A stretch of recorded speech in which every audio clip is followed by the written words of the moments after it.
Hola, muy buenos días. Vamos a tener nuestro tiempo de reflexión en las Sagradas Escrituras en el libro de San Marcos. Hoy nos corresponde leer el capítulo 11 y solamente tenemos dos versículos del 12 al 14, pero son dos versículos de mucha profundidad. Se los voy a leer. Dice así: al día siguiente, cuando salieron de Betania, tuvo hambre, o sea, el Señor Jesús. Y viendo de lejos una higuera que tenía hojas, fue a ver si tal vez hallaba en ella algo. Pero cuando llegó a ella, nada halló sino hojas, pues no era tiempo de higos. Entonces Jesús dijo a la higuera: nunca jamás coma nadie fruto de ti. Y lo oyeron sus discípulos. Cuando nosotros nos encontramos con estos versículos en esta parte del contexto que hemos estado leyendo, tendríamos que decir, bueno, ¿y aquí qué pasó? El Señor Jesús, en el texto anterior, estábamos viendo que el pueblo de Israel lo recibió como un rey, él iba en el pollino, le hicieron como una calle de honor. Entonces, al día siguiente sucede esta situación. Vamos a mirar por qué el Señor maldice esta higuera. Entonces, lo primero que podemos ver en el 12 es que dice que el Señor tuvo hambre. Ahí vemos su condición humana. Él fue sujeto a todas nuestras pasiones. Él fue sujeto al frío, al hambre, a todo lo que nosotros sentimos, Él también. Pero recuerde que la palabra dice que Él fue sujeto sin pecado alguno. Entonces ahí vemos su condición humana. En el 13 dice: y viendo de lejos una higuera que tenía hojas.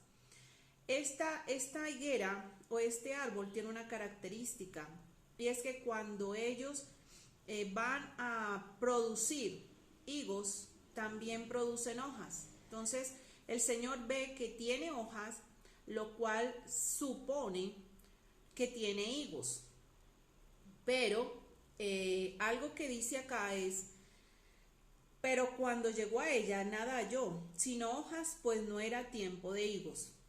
Aunque no era tiempo para que esta higuera tuviera fruto, sin embargo sí tenía hojas que tampoco debería tener. Entonces el Señor lo que va a hacer a través de esta situación que se está presentando es dar una lección a los discípulos para que se cumpliera lo que ya estaba dado que sucediera. Entonces miren, ¿qué pasa? Ese mismo pueblo que el día anterior lo estaba alabando y lo mencionaba como rey, era el mismo pueblo que iba a promocionar que el Señor fuera crucificado.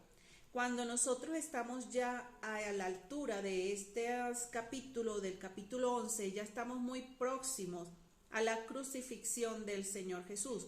De tal manera que él aquí se está anticipando y está diciendo lo siguiente en otras palabras.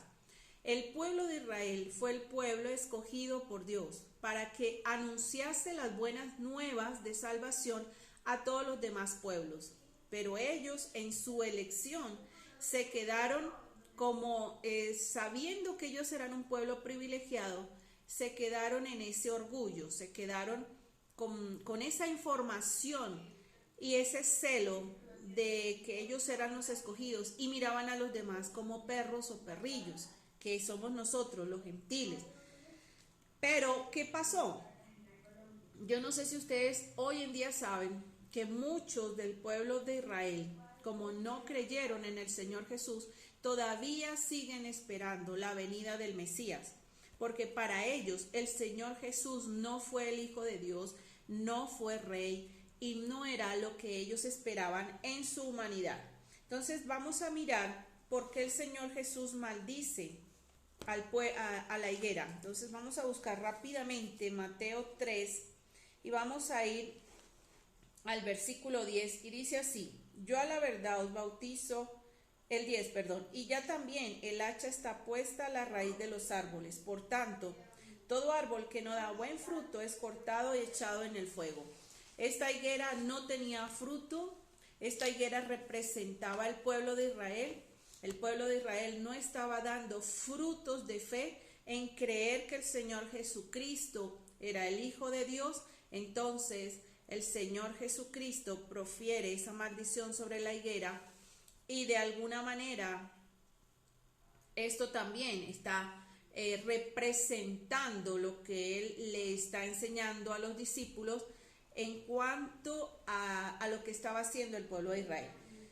Finalmente vamos a buscar Mateo por cuestiones de tiempo. Mateo 21:43 dice: por tanto os digo que el reino de Dios será quitado de vosotros y será echado y será dado a gente que produzca los frutos de él. Entonces, a los suyos vino, que fue el pueblo de Israel, los suyos no le reconocieron, por lo tanto él les está diciendo: ustedes, como no me reconocen, y tenían la función de darme a conocer a las demás naciones, entonces tengan muy en cuenta lo que están haciendo, lo que van a hacer, que es crucificarme, llevarme a la cruz, y ustedes por eso tendrán también que asumir unas consecuencias. Y ahora el evangelio también es para los gentiles, o sea, para nosotros también.